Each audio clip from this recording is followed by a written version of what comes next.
হয় নাই তার ভয় নাই।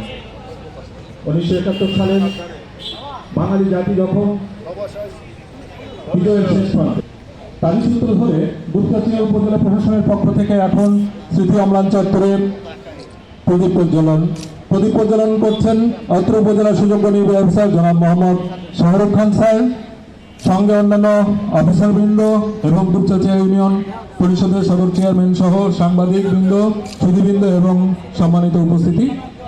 আমরা ইতিমধ্যে দেখতে পাচ্ছি আমাদের উপজেলা সুযোগ্য নির্বাহী অফিসার মহোদয় তিনি মোমবাতি প্রজ্বলন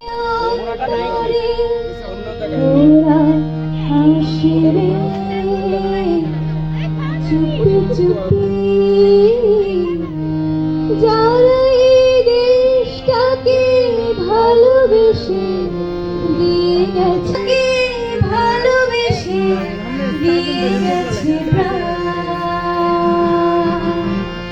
সব কথা জানালা ভুলে দাও না।